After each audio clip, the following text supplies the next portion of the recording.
जयपुर की अरावली पर स्थित जयगढ़ किला अपनी अद्भुत बनावट के लिए विख्यात है।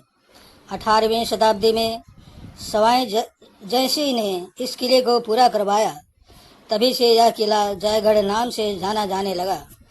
यह किला करीब 1.5 किलोमीटर लंबा तथा आधा किलोमीटर चौड़ा है। पहले जयगढ़ संपूर्ण रूप से बंद था, परंतु 27 जुलाई 1983 से इसे पर्यटकों के लिए खोल दिया गया था।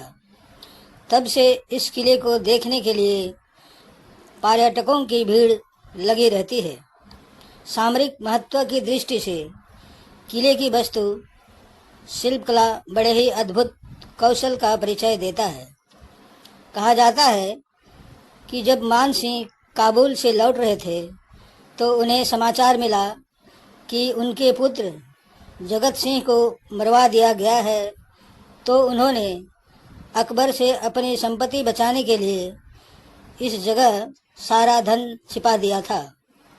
इस कार्य में उसने नांगल गांव के साधनता मीणा की मदद ली और उसे ही देख रेख के लिए नियुक्त भी किया था।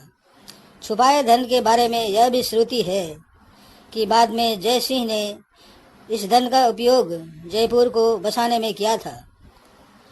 जिस जगह धन गाड़ा गया था वह चील का टीला नाम से जाना जाता था और तब तक किले का निर्माण भी नहीं हो पाया था। इस किले का विधिवत निर्माण कार्य राजा मान सिंह प्रथम ने 1600 ईस्वी में करवाया था। पहले के राजा महाराजा अपने धन, सोने, चांदी, जवाहरात को रखने के लिए इतना पुख्ता इंतजाम करते थे कि उनका ठिकाना लगाना मुश्किल था और इसका राज वे ही जानते थे। मुझे याद है जब मैं बड़ौदरा ट्रेनिंग के लिए गया था, जहां बड़ौदरा के राजकुमार के महल में ट्रेनिंग होती है, वहां मैंने खजाने का स्ट्रांग रूम देखा था। बताते हैं कि उस स्ट्रांग रूम को खोलने की बहुत कोशिश की गई, लेकिन वह नहीं खुला।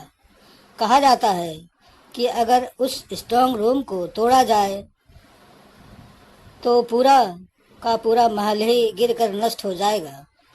तो उस समय की तकनीक आज के ज़माने से बहुत ही बेहतर थी।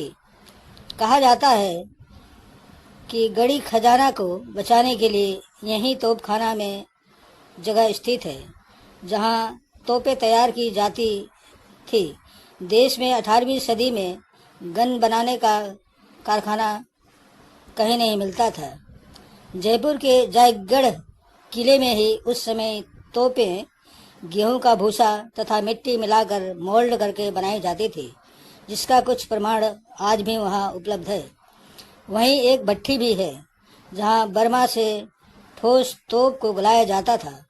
इस बर्मा को 4 बैलों की सहायता से चलाया जाता था।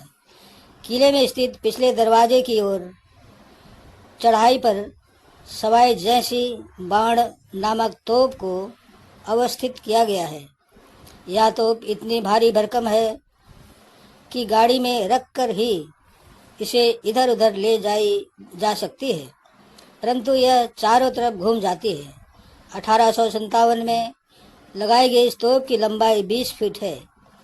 यहाँ 107 सीढ़ियाँ वाले दिया बुर्ज की 7 मंजिलें हैं, जहाँ से दूर दूर तक बखूबी देखा जा सकता है।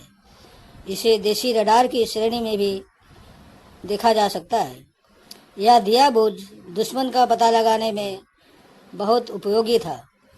जयगढ़ का खजाना कहाँ है यह आज भी रहस्य है, परंतु आपातकाल के दौरान इसमें गड़े खजाने की खुदाई के समय भी यह पूरे देश में चर्चा का विषय बना हुआ था।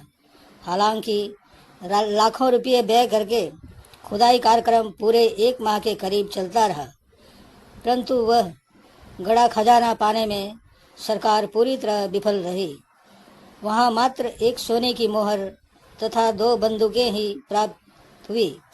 अभी भी इस बात के पुख्ता प्रमाण तो नहीं है, परंतु जानने वालों का मानना है कि मान सिंह प्रथम ने अपनी 22 छोटी छोटी रियासतों से जो भी पूंजी संपत्ति इकट्ठा की थी, उसे सुरक्षित रखने के लिए इसी स्थान को चुना था।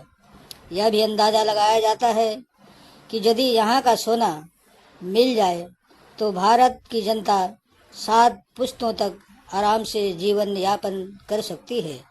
समाप्त। धन्यवाद भाई और बहनों।